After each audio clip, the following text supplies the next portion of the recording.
ओम शांति। क्यों राजधानी से शुरू किया जा रहा है? पहले तो था मधुबन से भी शुरू करेंगे, क्योंकि आखिर आपकी राजधानी कहाँ बननी है, आपको कहाँ आना है? लक्ष्मी नारायण कहाँ होंगे, राधे कृष्ण कहाँ होंगे? हम तो खाली तैयारी करवा रहे हैं। आप सबको निमंत्रण है। जैसे आज कार्यक्रम देखा ना, एक की तैयारी हुई तो सबको निमंत्रण हो गया, ऐसे सबको निमंत्रण होगा। अच्छा, बाबा ने कुछ दिन पहले एक बड़ी रोचक मुरली चलाई थी, तो उसके आधार पर हम आपसे पूछ रहे हैं, दुनिया वालों के कितने बाप हैं और हमारे कितने बाप हैं? ये तो आसान काम है। हमारे 3 बाप हैं, दुनिया वालों के 2। अच्छा, तो दुनिया वालों के बाप के घर कितने और हमारे बाप के घर कितने होने चाहिए? हाँ, बाप होगा तो उसका घर भी होगा ना। कितने होने चाहिए? 3 होने चाहिए ना। 3 बाप 3 घर, 2 बाप 2 घर। अच्छा, इससे क्या अर्थ निकलता है? तो बाबा ने कहा कि सूक्ष्म वतन जो है, तीसरा घर जो है, उस सूक्ष्म वतन में जाने के अधिकारी, उसका अनुभव करने के अधिकारी केवल मात्र सारी दुनिया की आत्माओं में कौन है? ब्राह्मण है। क्यों? कि वो कौन से बाप का घर है? जो हमारे 3 बाप हैं उनके नाम बताओ, कौन कौन से बाप हैं? हैं? बोलो। अलौकिक। और दूसरा एक लौकिक, वो सबका है। एक अलौकिक, वो हमारा है। और एक पारलौकिक, वो भी सबका है। क्योंकि हमारा तीसरा बाप भी है, इसलिए उसका तीसरा घर भी है। तो उसमें जाने के अधिकारी कौन है? बाबा के बच्चे। अच्छा, अब सवाल ये पैदा होता है कि सतयुग में आपके कितने बाप हैं? 1? बस 1 2 3 इस तरह से है। अच्छा, द्वापर में कितने? 2। सतयुग में दुनिया वालों के कितने बाप हैं? देखा, पकड़े गए। हाँ, वो है ही नहीं वहाँ। हाँ, अच्छा, हाँ, तो सतयुग में दुनिया वालों तो होते ही नहीं वहाँ। हाँ, लेकिन कह सकते हैं क्योंकि परम धाम में तो रहते हैं ना, तो वहाँ तो एक बाप उनका है। अच्छा, नहीं है तो सही ना। अच्छा, परलौकिक बाप तो उनका है ना, वो परलोक में बैठे हैं, परलौकिक बाप है। हमारे लिए सतयुग है। अच्छा, अब दूसरा प्रश्न ये पैदा होता है कि सूक्ष्म वतन कब से चालू होता है? सोचकर बताना। सूक्ष्म वतन संगम, क्यों संगम युग से चालू होता है? क्योंकि तीसरा बाप भी कब बनता है आपका? संगम पर बनता है। ठीक है, बाप होगा तो उसका घर होगा, तो तीसरा पिता हमारा संगम पर बनता है। अगर ऐसा है तो फिर द्वापर से साक्षात्कार कौन कराता है और कहाँ से कराता है? फिर ये सवाल पैदा हो जाता है।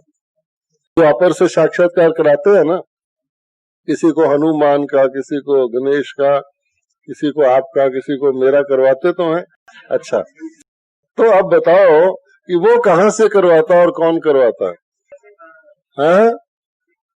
सिर्फ शिव बाबा की प्रेरणा से धर्मात्मा करवाते हैं, धर्मात्मा करते हैं, भगत करते हैं। ऐसा नहीं समझना कि शिव बाबा नीचे आकर सूक्ष्म वतन में वहां से साक्षात्कार कराते हैं। वो है ही अलौकिक पिता का वतन। अब एक प्रश्न और पैदा होता है कि क्या सारी दुनिया की आत्माएं, उनको कोई चांस नहीं है सूक्ष्म वतन में जाने का? जब बाबा कहता है कि तुम्हारा ही वो घर है, आप ही उसमें जा सकते हो, आ सकते हो, तो दुनिया की आत्माओं को कोई चांस नहीं है? ये तो अन्याय हो जाएगा। ठहरो। हाँ? अच्छा, इसका मतलब ये हुआ कि वो जाते तो है ना, तो वो हमारे बाप के घर में कैसे चले जाते हैं? जब बाबा ने कहा कि वो बाप का घर तो तुम्हारे लिए है, तो उसमें कैसे चले जाते हैं? फिर वो सजा खाने आ जाएंगे। वो अच्छा, भोग आप खा लो, सजा वो खा ले। बहुत अच्छा। तो क्या ब्राह्मण सजा नहीं खाएंगे? खाएंगे ना, थोड़ी बहुत तो खाएंगे ना। अच्छा, अब प्रश्न ये है कि ऐसा कैसे कि बाप के घर में दुनिया वाले आ जाएं? तो उस समय वही बाप नहीं रहता, क्या बन जाता है? धर्मराज बन जाता है। इस वास्ते बाबा कहता है कि वो बाप के घर में नहीं जा सकते, लेकिन धर्मराजपुरी में जा सकते हैं। इस वास्ते उनको भी चांस है, आखिरकार वहां देखे तो सही क्या होता है, डंडे तो पड़े उसको। अच्छा, फिर एक प्रश्न और है कि अगर आप जब ऊपर से आत्माएं आती हैं तो रास्ते में सूक्ष्म वतन आता है या नहीं आता? नहीं आता। तो कहाँ होता है वो? हाँ, आते समय किसी के लिए भी नहीं होता, क्योंकि अगर आते समय हो फिर तो बाबा जो कह रहा है कि अलौकिक बाप के घर में कोई और तुम्हारे सिवाय नहीं जा सकता, फिर तो वो भी जाए, देखेंगे तो सही ना, रास्ते में से क्रॉस करेंगे। अब इससे ये प्रश्न पैदा होता है कि क्या सूक्ष्म वतन सारे ब्रह्मांड में फैला हुआ है या उसके किसी कोने में है? क्योंकि अगर सारे ब्रह्मांड में फैला हुआ हो तब तो आती बारी उनको क्रॉस तो करना पड़ेगा ना, जैसे पाकिस्तान का बॉर्डर क्रॉस करना तो पड़ेगा। अच्छा, लेकिन वहां पर वो क्रॉस ही नहीं करते, क्यों? हाँ, क्रिएटेड है। अच्छा, कब क्रिएट होता है? क्यों संगम पर? क्योंकि अलौकिक बाप ही संगम पर होता है। इस वास्ते अलौकिक बाप का ही तो वो घर है, तो आप भी वहां कैसे जा सकते हैं? फरिश्ता बन के जाएंगे या यहाँ बैठे हुए भी जा सकते हैं? कैसे जा सकते हैं? तो बाबा कहता है कि सूक्ष्म वतन में का अनुभव भी और ऊपर वाले परम धाम का अनुभव भी आपको यहाँ ही संगम पर ही करना है। अगर आप परम धाम पहुंच गए तो वहां परम धाम का अनुभव नहीं होगा। ठीक है। अच्छा, सूक्ष्म वतन का रंग क्या है? सुनहरी। अच्छा, और परम धाम का? ना, दोनों में फर्क है। जब वो कहते हैं कि हमने परमात्मा को देखा, परमात्मा बहुत फैला हुआ था और इसीलिए वो ब्रह्म था, उसका नाम ब्रह्म है, सब जगह ब्रह्म, सर्व खल्विदम ब्रह्म क्यों कहते हैं? क्योंकि वो बाप के घर को ही बाप समझ लेते हैं। क्योंकि परम धाम का रंग कौन सा है और शिव बाबा का रंग कौन सा है? लाल। तो बहुत परम धाम तो बहुत फैला हुआ है। अच्छा, उनको परम धाम में क्या दिखता है? फैला हुआ लाल लाइट दिखता है। जब योग में बैठते हैं तो कहते हैं भगवान सब जगह है, अर्थात सब जगह फैला फैला देखते हैं, और शिव बाबा उनको दिखता ही नहीं। इसलिए बाबा कहता है कि परम धाम का अनुभव भी आप यहाँ बैठे बीज रूप अवस्था में रहकर कर सकते हो। सूक्ष्म वतन का अनुभव भी आप यहाँ बैठे योग में रहकर अपनी सूक्ष्म स्थिति के द्वारा कर सकते हैं। सूक्ष्म रूप कैसा होता है हमारा? आप सपने में चलते फिरते हैं ना, कम से कम सपने में तो कोई हवाई जहाज से भी गिर जाते हैं, डर भी लगता है ना, होता है ना। तो आप सपने में कैसे देखते हो? आपका रूप है ना। मान लो किसी के लौकिक पिता ने शरीर छोड़ दिया, अगर अभी तक नहीं छोड़ा तो उसके दादा ने तो छोड़ ही दिया होगा। अच्छा, अगर उस दादा को भी याद करते हैं, चाहे उसको शमशान घाट में छोड़ के आ गए थे, तो किस रूप में आता है वो सामने? सूक्ष्म रूप में, अर्थात जो रूप हड्डी मांस का बना हुआ नहीं है, जो आत्मा का स्वरूप भी नहीं है, बल्कि आकारी स्वरूप है, उसको कहा जाता है सूक्ष्म। बाबा कहते हैं है तो बड़ा आसान, आपके लिए घर बनाया और वहां बिना टिकट बिना पासपोर्ट जा सकते हो, लेकिन वहां जाने के लिए पेट्रोल कौन सा चाहिए? हाँ, शुद्ध संकल्प का। एक तो शुद्ध संकल्प का चाहिए, बिल्कुल प्योर पेट्रोल चाहिए, वरना क्या होगा? कभी आपने देखा होगा दिवाली के दिन बच्चे लोग हवाइयां चलाते हैं, तो कई हवाइयां तो ठीक सीधी जाती हैं, कई को चलाओ तो वो इधर को चली जाती, कई बार तो लोगों के ऊपर भी गिरने लगती हैं, और कई वहीं खड़ी खड़ी बोतल में फुस फुस फुस फुस करके खड़ी रह जाती। ऐसा होता है ना। कई ऐसे घूमने वाले भी होते हैं, तो कई तो घूमते घूमते ऊपर चढ़ जाते हैं, कई टेढ़े होके जाते हैं, कई वहीं घूम घूम के पूरे हो जाते हैं। इसी प्रकार से अब आप बैठ गए योग लगाने, आपने कहा भी आज तो सूक्ष्म वतन की सैर करनी है, बाबा ने कहा आपका घर है, बाप का घर है, तो आओ। अच्छा, आप बैठ गए, आपने शुद्ध संकल्प भी किया। पहली बात, आपका शुद्ध संकल्प कब होगा? एक तो शुद्ध होना चाहिए, पावरफुल होना चाहिए, प्रेम से भरा हुआ, उसका असली पेट्रोल प्रेम है, और शुद्ध होना ही चाहिए। अशुद्ध प्रेम वाला फिर और तरफ चले जाएगा। मोटर कार की तरफ प्रेम होगा, मोटर कार में चले जाएगा। वर्ल्ड कप की तरफ होगा तो वर्ल्ड कप में चले जाएगा। है, जहां भी होगा चले जाएगा। इस वास्ते जो बाबा ये कहते हैं कि बच्चे आपको एकदम, जैसे दादी प्रकाशमणि को कहो अभी बाबा के पास जाना है, उनको कितनी देर लगेगी? क्योंकि उनका लाइन क्लियर है। तो बाबा ने कहा एक होती वायरलेस की लाइन, आगे तो तारों वाली थी, अब वायरलेस है। आजकल ये पैरे वाले भी लेके फिरते हैं वायरलेस, है ना, ऐसे करके हेलो।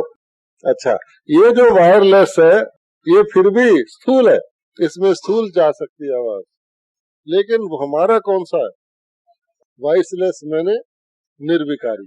तो हमारे को सूक्ष्म वतन से अगर मैसेज आना भी है, या हमने सूक्ष्म वतन में मैसेज भेजना भी है, या बातचीत करनी है, रू रिहान करना है, तो उसकी पहली रिक्वायरमेंट क्या है?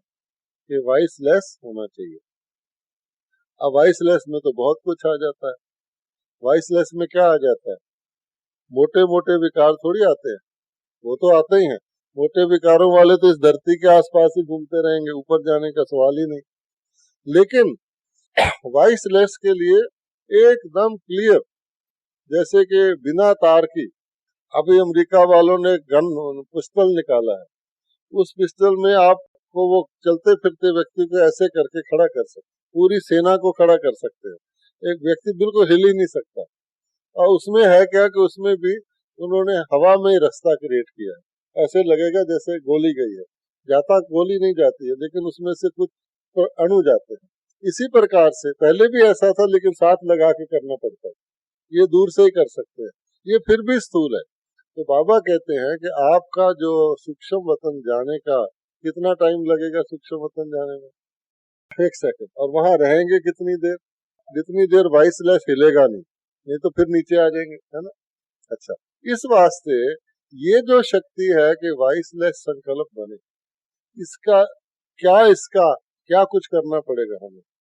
तो ये बड़ा सूक्ष्म है मामला, ये इतना आसान मामला नहीं है, क्योंकि इसको बाबा ने दूसरा नाम भी दिया है कि सूक्ष्म वतन का कारोबार शुद्ध संकल्प से चलता है। एक इसको दूसरा नाम भी दिया, उससे और भी आसान हो जाता है। वो कौन सा नाम दिया? आप लोग तो पुरानी वाणियों का क्वेश्चन आंसर करते हो शायद। वो दिया मनोबल, कि सूक्ष्म वतन का कार्य शुद्ध संकल्प का हो या मनोबल का हो। तो मनोबल में सारी शक्तियां आ जाती हैं। मनोबल मीन्स सारी शक्तियां, सारे गुण, और गुण रहित नहीं। अगर एक भी कोई शक्ति या गुण कम हो गया तो क्या होगा? चलेंगे सूक्ष्म वतन के लिए, फिर क्या होगा? थोड़ी देर में देखेंगे हम तो अपने गांव पहुंच गए, ये क्या हुआ? वापस आओ भाई, सूक्ष्म वतन जाना। थोड़ी देर में देखेंगे, हम कहेंगे हमें तो समोसा मिला ही नहीं, फिर नीचे आ जाएंगे, है ना। ये गड़बड़ होती रहेगी। थोड़ी देर में सोचेंगे ये क्लास कब पूरी होगी, मुझे तो नींद आ रही है। तो ये जो है, ये क्या है? ये जो है ये इसीलिए होता है, एक तो हम इतना वैल्यू नहीं करते कि भाई कितना वैल्यूएबल हमारा बाबा ने तरीका बताया है, और उसमें हम ही जा सकते हैं, बाप के घर और तो कोई जा नहीं सकता। तो हम अगर अपने को स्थूल साधारण व्यक्ति मान लेंगे कि भाई मैं तो पैरे वाला हूँ, मैं तो पानी पिलाने वाला हूँ, मैं तो ये हूँ, मैं तो वो हूँ, तब आपका काम नहीं बनेगा। तो ये जो बॉडी कॉन्शियस है, रावण जो है, ये कौन सा हथियार चलाता है? ये आपको धोखा देने के लिए निराश करता है कि नहीं हो सकता तुम्हारे से, अरे सूक्ष्म वतन तो दादी जी जाएंगी, तुम क्या जाओगे, तुम यहीं चले जाओ, पीस पार्क तो काफी है ना। अभी किसी को बोलो पीस पार्क जाना है तो फटाफट तैयार हो जाएंगे।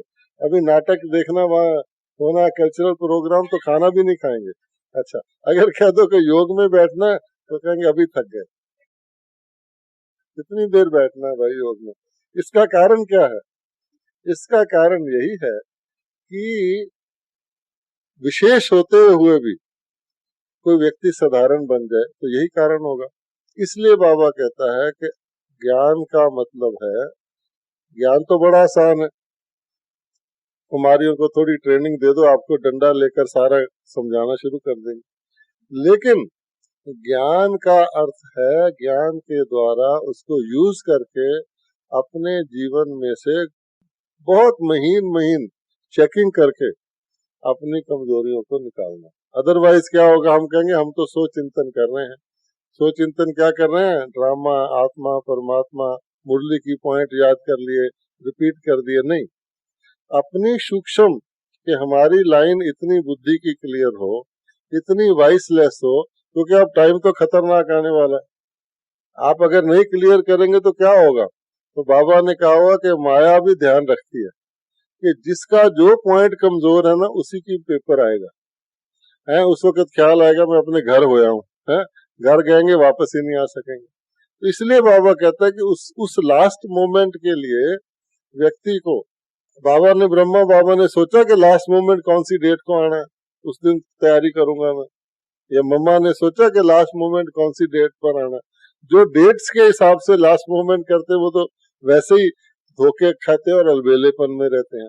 लेकिन मुझे अपना लास्ट मोमेंट हर वक्त मानना है, एवर रेडी रहना है, और उसके लिए सारे संगठन में रहते हुए, सारी चीजों में पास करते हुए अपनी पढ़ाई पर पक्का ध्यान रखना। हमारा फर्स्ट सब्जेक्ट क्या है, हम गॉडली स्टूडेंट हैं। बच्चे तो सारे ही हैं, है ना, लेकिन गॉडली स्टूडेंट है वो स्टडी के ऊपर है। बाबा ने सबको एक ही जैसी मुरली सुना दी। अच्छा, अब उसमें ध्यान दिया, आदि सुनी, गौर किया कि नहीं किया, उसके अंदर खोए कि नहीं खोए, अच्छा उसको यूज किया कि नहीं किया, अपने एक दिन से अगले दिन तक कुछ फर्क आना चाहिए हमारे में, कुछ शक्ति बढ़नी चाहिए। बाबा कहता है आपके अंदर मेरा रूप दिखना चाहिए। इस वास्ते ये जो है, ये काम जो है करेंगे तब आपका योग का भी फायदा होगा। नहीं तो योग के टाइम में बैठेंगे, घड़ी बीतती जाएगी, फीलिंग नहीं आएगी मेरी कमाई हुई। जैसे सरकारी नौकर होता है ना, देखता 5 कब बजे घर जाऊं, बस वो सोचेंगे कब टाइम पूरा हो मैं जाऊं।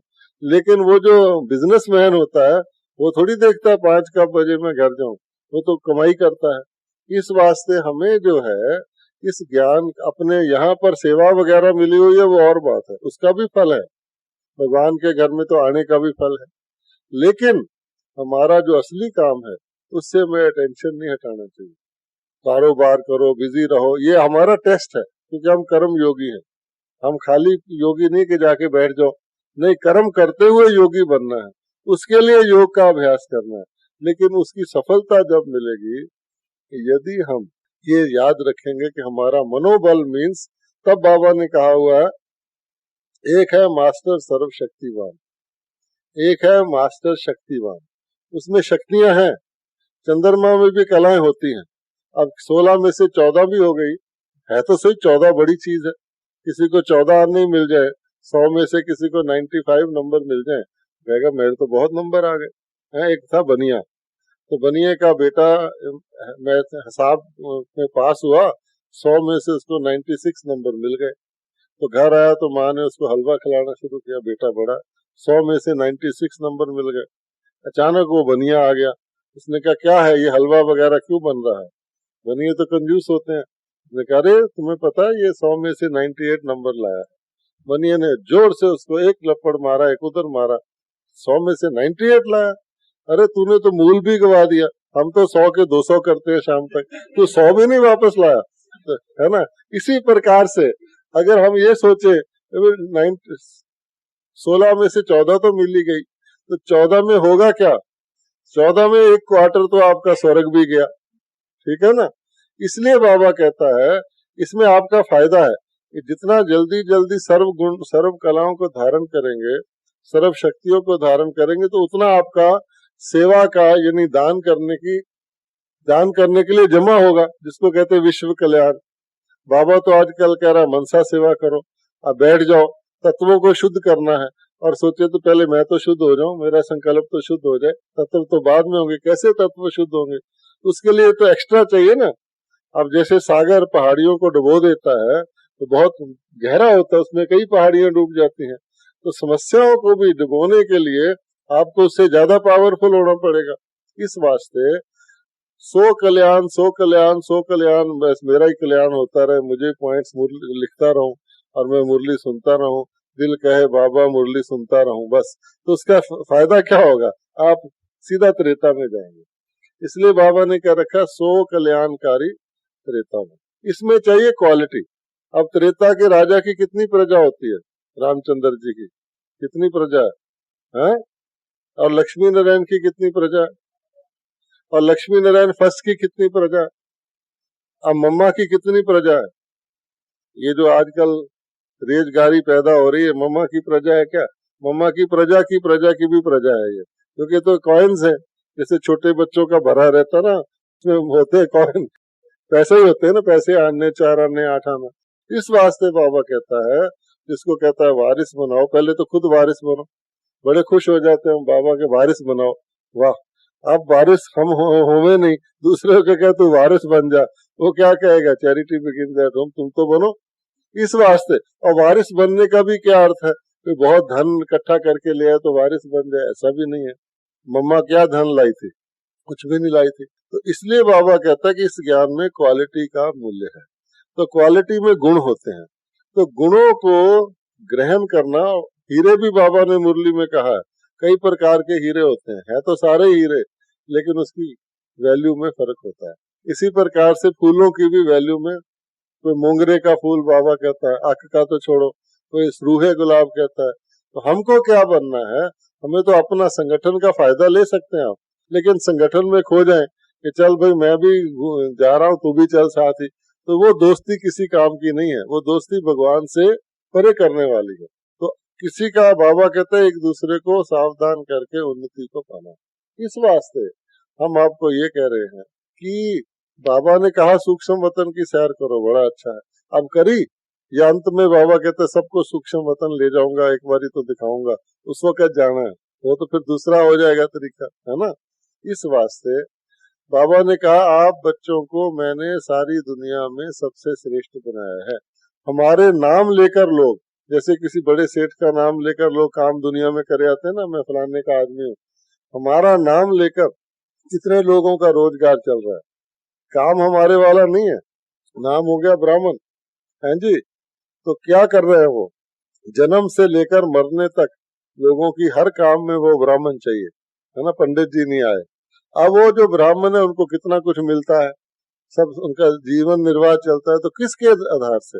वो हमारा काम नहीं करते, हम दान देने वाले, वो दान लेने वाले, उल्टा हिसाब है, लेकिन उनका नाम है, इस वास्ते वो कमा रहे हैं, ठीक है। तो बाबा कहता है किसी व्यक्ति का परिचय लेना हो तो उससे नाम से मिलता है। तो आपका नाम ऊंचा है या नहीं? ब्राह्मणों का ऊंचा नाम है, बाप के बच्चे हैं, ऊंचा है। अच्छा, फिर हमारा रूप, रूप की भी बड़ी वैल्यू होती है दुनिया में। अखबार में आता है आईएएस ऑफिसर के लिए सुंदर कन्या चाहिए। आईएएस ऑफिसर चाहे काला भूत हो, क्योंकि उसकी क्वालिटी है, उसकी पोस्ट है, उसकी पर्सनैलिटी है। तो पोस्ट की भी वैल्यू होती है, पर्सनैलिटी की भी होती है। सतयुग में तो दोनों ही होती हैं, लेकिन यहाँ पोस्ट की भी वैल्यू है। तो जो पर्सनैलिटी, हमारा रूप है, कौन सा रूप है हमारा? है वाह, ज्योति बिंदु रूप है, वो किसी को क्या पता लगेगा? है देवी देवता, जो आप मंदिर में देखते हैं ना, तो आपके रूप से भी लोगों की कमाई हो रही है। देवी देवताओं की मूर्ति को देखकर भी लोग पैसा चढ़ा जाते हैं। हमने हरिद्वार में फेयर किया, वहाँ ये मूर्तियां बना दी, तो लोग पैसे रख जाते थे, नोट भी रख जाते थे, हम दादी को दिखाने ले जाते थे, ले भी जाते थे, जब तक वो आवे दादी वो ले भी जाते थे लोग। तो फिर भी रखते तो है, तो क्यों रखते हैं? तो आपके स्वरूप का जो है, आज तक सेवा हो रही है। किसी को शांति चाहिए, किसी को संतोष चाहिए, कुछ अपना सच बोलना है जाके, तो किसके आगे रोना रोते हैं? देवी देवताओं हमारे रूप के आगे। अच्छा, और दूसरा क्या होता है? नाम रूप के बाद और क्या होता है? गुण, गुण देखे जाते ना। अच्छा, अब गुण कौन से हैं हमारे? गुण और शक्तियां। तो आप देखेंगे कि वो हमारे गुणों की माला फेर कर कीर्तन करते हैं, तो क्या करते हैं वो? कीर्तन में गुण गान करते हैं, और गाते गाते खुद ही खुश हो जाते हैं। महिमा करते हैं देवताओं की और खुश खुद हो जाते हैं। कीर्तन के बाद कितने खुश होते हैं, थकते भी नहीं, फटाफट फटाफट, एंड में तो जाके कितने जोर से करते हैं, खुश हो जाते हैं। भगत लोग कीर्तन के वक्त जरूर जाएंगे, इस वास्ते आपकी कीर्ति गाकर खुद खुश होते हैं, आपको भोग लगाकर खुद खुश होते हैं। तो ये हमारे गुण हैं। अच्छा, शक्तियां, किसी को कह दो, कोई कमजोर व्यक्ति, उसको कह दो भाई पांडव, अरे पांडव, तो बड़ा लंबा चौड़ा भीम उनको दिखाई देने लग जाता है, पांडव, हाँ भाई, या शक्तियां। इसलिए बाबा कहता है कि आपके गुण और शक्तियों के नाम पर भी लोगों में उत्साह आ जाता है कि नहीं आ जाता है। अच्छा, फिर और क्या होता है? और दुनिया में किस चीज की महिमा है? हाँ? कर्तव्य। हमारा कर्तव्य वो करते तो नहीं, लोगों को कहते हैं हम तुमको मुक्ति दिला देंगे, चलो तुमको जीवन मुक्ति दिला देंगे, आयुष्वान भव, धनवान बन, पुत्रवान भव। तो ये भी हमारे कर्तव्य, श्रेष्ठ कर्तव्य, विश्व कल्याण के आधार पर वो सो कल्याण करते रहते हैं। तो और क्या होता है? और होती जगह, स्थान। पहले पूछते इसकी कोठी वोठी है कि नहीं, कोई व्यक्ति पैसे वाला है कुछ, तो स्थान हमारा जो है, कौन सा स्थान है हमारा? है? तो बाबा कहता है कि आपके श्रेष्ठ स्थान को तो वो नहीं पहुंच सकते, लेकिन उन्होंने उसके आधार पर तीर्थ स्थान बना लिए।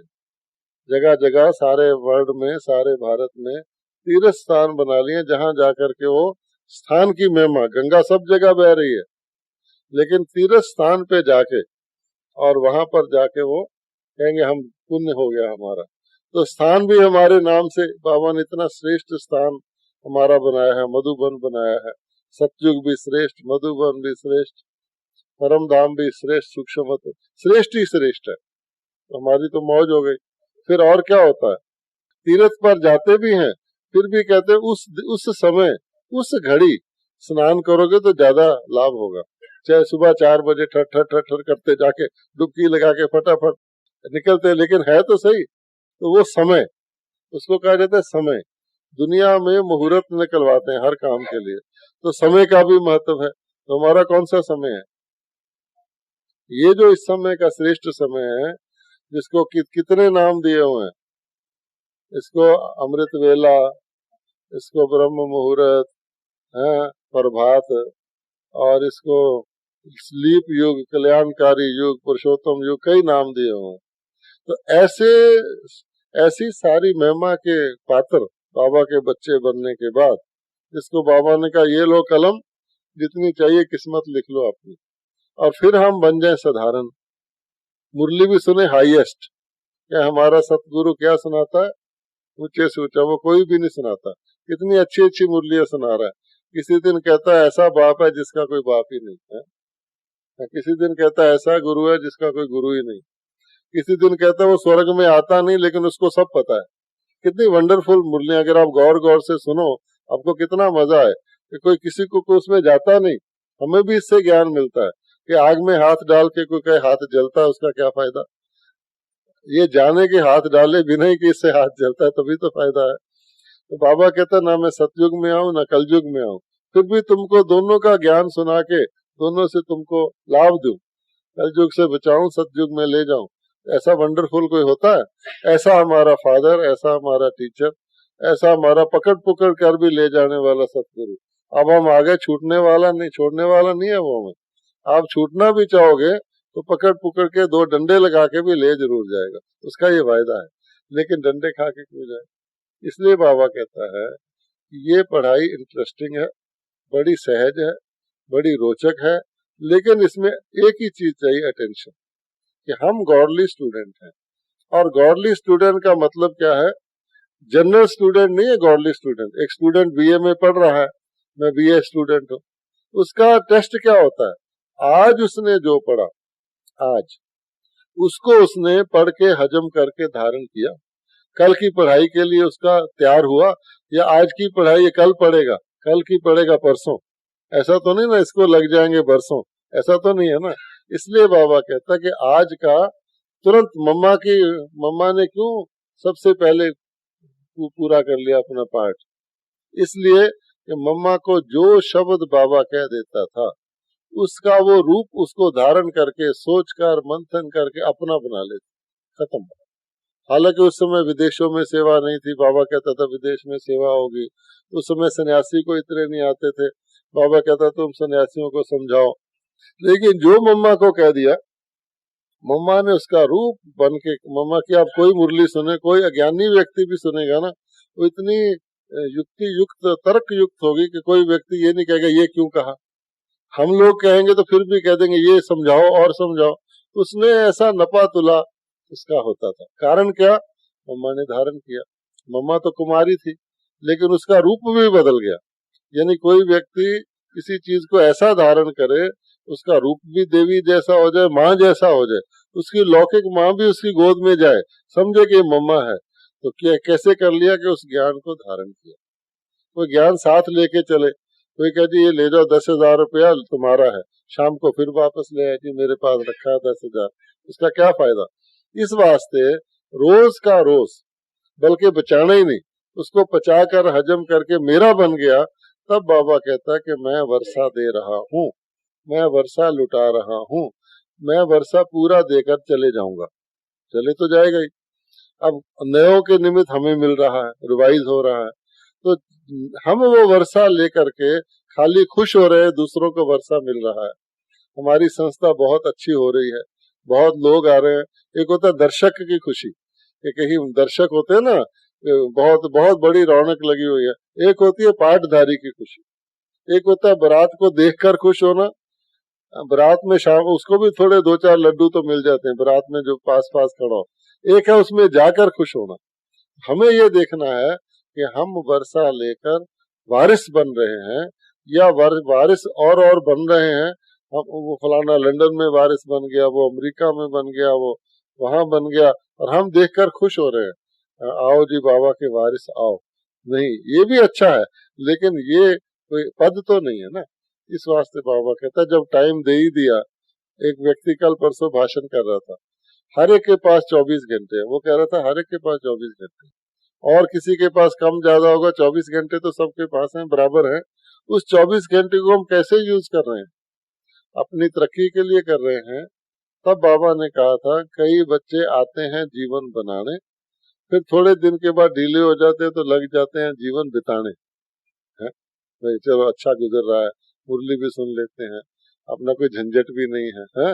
लेकिन जीवन बनाना का चांस मिले और कोई जीवन बिताने लग जाए तो क्या होगा? तो पढ़ाई के वक्त अगर कोई खेलना शुरू कर देगा, अटेंशन नहीं रखेगा, उसका नंबर क्या, उसका दिल ही नहीं बोलेगा।